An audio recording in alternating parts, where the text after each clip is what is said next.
여러분 반갑습니다. 오늘 이제 마지막으로 읽을 성경은 요한계시록입니다. 우리가 흔히 요한계시록을 읽고 또 묵상하면서 왠지 모를 어떤 긴장감과 막연한 그런 어떤 두려움을 또 갖고 보게 되는 것이 바로 요한계시록인 것 같습니다. 그래서 요한계시록을 읽다 보면 성경을 해석하는 것도 쉽지 않고 굉장히 이제 어렵다라고 그렇게 느끼셨을 거예요. 계시록이 혹시 술술 풀리는 분들이 있다면 어쩌면 조금 문제가 있을 수도 있습니다. 왜냐하면 술술 풀리는 성경이 아니기 때문에 그렇습니다. 계시록의 내용이 어려운 이유는 모든 내용이 어떤 역사적인 것을 기반으로 쓰여진 성경이라고 보기보다는 묵시적으로 쓰여졌기 때문에 그 성경을 해석하는 것이 쉽지 않습니다. 묵시적으로 기록됐다는 것은 숨어있는 비밀이 있다는 거예요. 숨어있는 비밀이 있기 때문에 어려운 거죠. 예를 들면 제가 어떤 분에게 휴가를 어디로 가시겠습니까? 이렇게 물었더니 그분이 방콕이요 라는 거예요. 방콕. 그래서 이제 방콕이라는 것은 우리가 잘 알고 있는 태국의 수도이죠. 그런데 이분이 말하는 방콕이라는 것은 태국의 수도를 말하는 것이었을까요? 아니면 집에 방구석에 콕 처박혀 있다라는 것을 비유로 말씀하고 있는 것일까요? 그것은 뭐예요? 태국의 수도를 가겠다는 것이 아니라 그냥 방구석에 그냥 가만히 콕 박혀서 있겠다라는 것을 말씀하고 있는 거죠. 그러니까 우리가 그냥 문자적으로 보면 방콕이지만 그것을 이제 어떤 저자가 어떤 의도로 쓰여졌느냐에 따라서 그 내용이 완전히 달라질 수 있다는 것이죠. 계시록이 직접적으로 기록되지 않고 묵시적으로 쓰여진 이유가 있습니다. 요한계시록이 기록할 당시는 기독교 최대의 박해가 있던 시대였습니다. 예수 그리스도에 대한 책이 만약에 나온다면 또 그것을 대하고 보는 사람들은 과연 어떻게 됐을까요? 누구나 큰 핍박과 환난을 당하고 죽임을 당하게 되었을 거예요. 그러니까 이제 복음이 뻗어나가기도 전에 많은 사람들이 복음을 전하지 못하고 순교했을 가능성이 큽니다. 그렇기 때문에 하나님의 말씀을 보존하기 위해서는 반드시 묵시적인 표현으로 그렇게 기록될 수밖에 없었던 역사적인 배경을 가지고 있다는 거죠. 그래서 우리에게도 요한계시록이 전해질 수 있었다는 것이죠. 여러분, 우리가 요한계시록을 읽거나 또 요한계시록을 생각하면 떠오르는 단어들이 있을 거예요. 666이라든지 14만 4천, 짐승의 표, 천년왕국, 또 뿔 달린 짐승, 아마겟돈, 이런 것들이 아마 생각나실 텐데요. 하지만 요한계시록에 등장하는 난해한 상징이나 숫자나 어떤 종말의 어떤 징조들에 우리가 너무나 집착하다 보면 요한계시록이 우리에게 진짜 말하고 싶은 핵심 메시지를 놓치게 될 수밖에 없다는 거죠. 요한계시록은 여러분 어떤 책이냐면 바로 예수 그리스도의 계시입니다. 자신을 우리에게 밝히 드러나는 메시지이고 약속이고 복음이라는 거예요.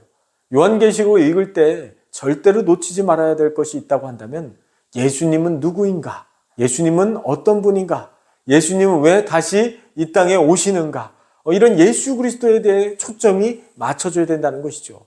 계시록에서 예수님은 더 이상 어린 양으로 오시는 분이 아니라 이제 심판해 주고 완전한 하나님으로 오시기 때문에 그렇습니다. 요한계시록은 예수님의 제자였던 사도 요한이 아시아의 7 교회들에게 편지 형태로 보낸 서신서입니다. 이 편지를 대체 왜 보냈는지 또 그 목적을 알 필요가 있죠. 이 계시록을 왜 기록했는지 그 이유를 우리가 분명히 알아야 되는 것은 이때 당시 요한계시록 기록될 당시 교회 성도들이 직면하고 있었던 로마의 정치적인 상황을 우리가 바로 이해해야 될 필요가 있습니다. 요한이 그때 당시 교회들에게 이러한 메시지를 왜 선포했고 왜 전했을까요? 이때 당시는 전무후무한 로마의 대기독교 학살 시대였습니다.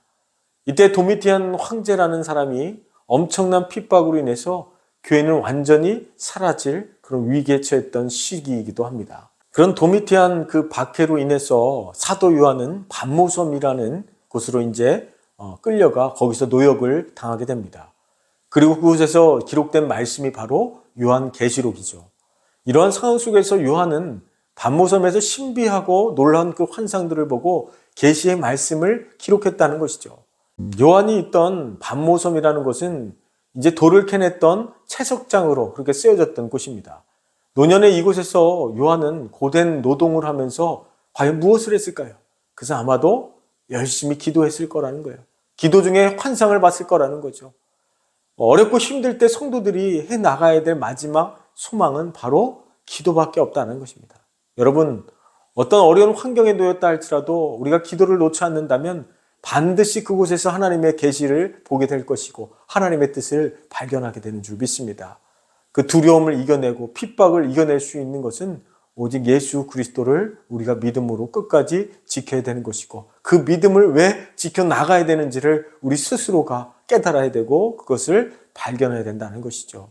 그렇기 때문에 오늘날 요한계시록 읽고 있는 우리는 여전히 잘못된 종말에 대한 두려움을 갖는 그런 성경으로 요한계시록이 읽혀져서는 안 되고 요한계시록에 등장하는 상징과 숫자들에 대해서도 우리가 다 이해할 수 없지만 전혀 계시록을 이해하는데 문제가 되지 않는다는 거예요. 중요한 것은 예수님께서 하나님의 아들이시고 그 예수님을 다시 만날 것을 소망하면서 이 땅 가운데 어떤 고난과 핍박 가운데서도 믿음으로 살아가는 것이 너무나 중요하다는 거예요. 그래서 요한계시록은 예수님이 누구인지를 깨닫고 이 땅 가운데 왜 다시 오셔야 되며 우리가 믿음을 어떻게 지켜나가야 되는지를 우리가 반드시 깨닫는다면 그럼 요한계시록을 읽는 데는 전혀 문제가 되지 않는다는 거예요. 계시록을 통해서 어떻게 이 땅 가운데 다시 오실 예수님을 더 간절히 사모하고 우리가 기다리고 또 소망할 수 있을지를 고민하면서 마지막 때 끝까지 믿음으로 승리하며 그렇게 재림의 주를 다시 오실 예수 그리스도를 바라보며 승리할 수 있게 되기를 축복합니다. 여러분 감사합니다. 그동안 성경을 함께 읽어왔던 우리 새번역반 성도님들을 축복합니다.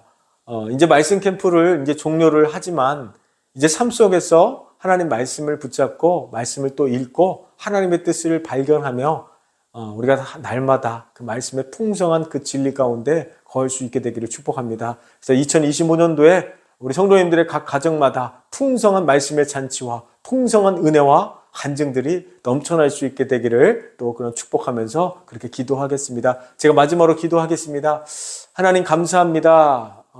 그동안 90일 동안 함께 말씀을 읽고 또 말씀을 나눌 수 있는 우리 성도들이 있어서 너무나 행복했습니다. 함께 말씀을 읽고 우리 함께 말씀을 또 묵상했던 우리 많은 믿음의 우리 동역자들 하나님께서 복 주시고 하나님께서 삶 속에서 말씀의 능력을 붙잡고 살아갈 수 있는 은혜를 허락하여 주시옵소서. 그래서 2025년도는 하나님을 더 깊이 사랑하고 다시 오실 예수 그리스도를 더 바라보고 증거할 수 있는 그런 믿음의 삶을 살아갈 수 있도록 축복하여 주시옵소서. 또 어려움에 있는 성도들이 있다면 하나님께서 그 어려움을 반드시 이겨낼 수 있게 하시고 하나님이 주시는 하나님의 공급하심으로 날마다 승리할 수 있도록 인도하여 주시옵소서. 주의 말씀은 내 발의 등이요 내 길의 빛이시라 주님 말씀하신 것처럼 우리 성도들의 삶의 길이 되시고 빛이 되어주시기를 축복합니다. 함께 하신 하나님께 감사드리며 예수님의 이름으로 기도드립니다. 아멘.